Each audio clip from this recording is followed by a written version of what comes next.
What's up, guys? Black Ace here, and I'm not feeling that great right now, but I'll just get a chess match just as a substitute for a Pokemon battle. Out comes King's Pawn, out comes his King's Pawn, just really standard. I put my knight attacking his King Pawn, and he defends with knight to f6, to c6, sorry. I've moved my bishop to c4, attacking this f7 pawn near the king, and that's going to be a huge weakness for the black side. That's where the king usually wants to castle. It's close to the king also, so it's definitely a spot I want to exploit. And he moves his pawn down, a very aggressive move. But at the same time, I was glad he did it, so I can capture with pawn, kind of control the center, and if he does take, then I will retake.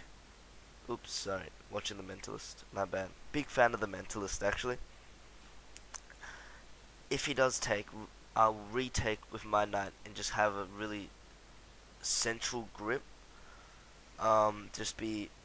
Just having knights love to be in the center, and if I could place that knight in the center like that, it would seriously help. I also am looking to put my knight on e5 to once again put more pressure on the f7 spot, because that is definitely a major weakness in the black side.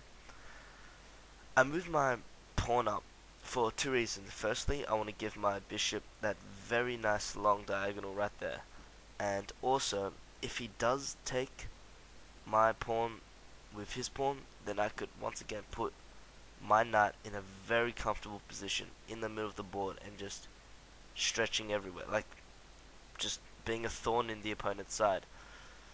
He takes, and we kind of trade off pieces. I didn't want to trade this bishop off just because it was a light squared bishop, and his king's on a light squared. Usually, when you're white, your light squared bishop is a lot more important and a lot more valuable. Oops, Facebook. So he brings his queen down just to capture. It's basically what you'd expect. I'm gonna put my bishop there just cause I know I want to develop my pieces. Any higher, it wouldn't be really that effective. In the middle, I know I can move my queen and still have that pawn defended. He pushes his pawn to e4, and that is an aggressive move, but it doesn't work because it opens up. I guess you could say it opens up the the e5 square, and I could put my knight on that. And once again, I'm attacking. I'm where my knight wants to be. I'm attacking the f7 spot.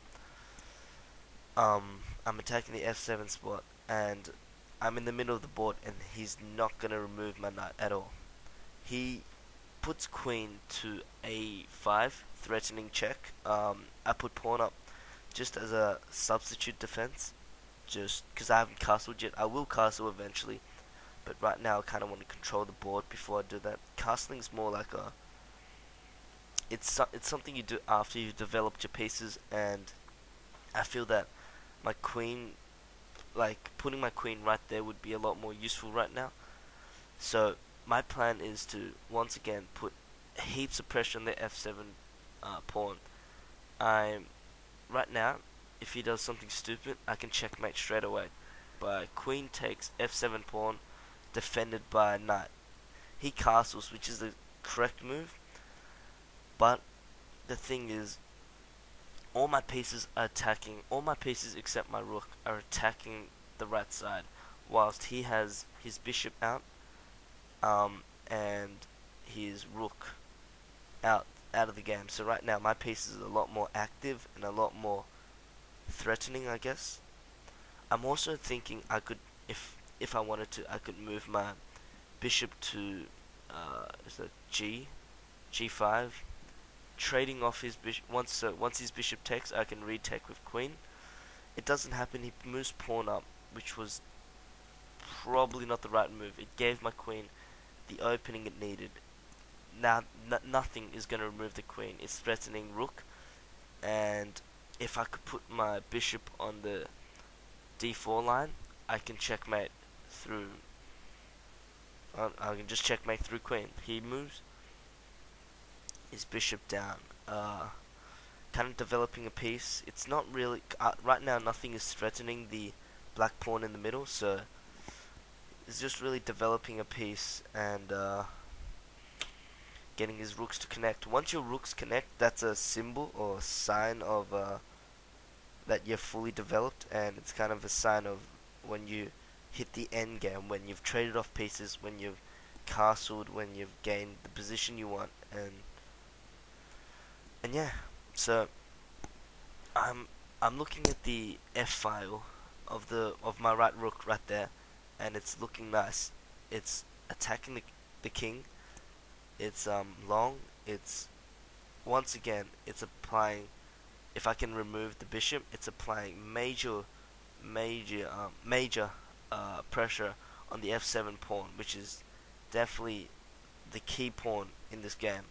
If I could somehow place, take it, or just work my way around it, then I'll have this game. He captures with my pawn, just kind of reacting to my move. I capture with my rook, and that is good for two things. One, it kind of opens up the lane.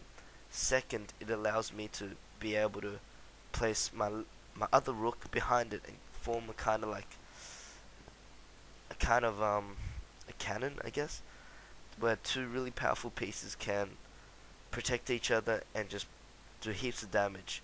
And it's on the right side, so I could have moved up, but I chose to move my rook here just because if queen does take that pawn, that's mate right there. So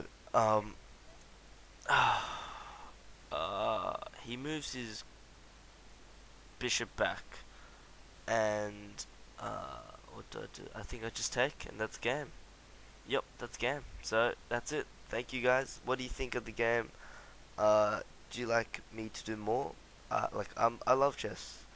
Not as much as basketball, but still great hobby. So what do you guys think? Leave a comment. See you guys. I'm out.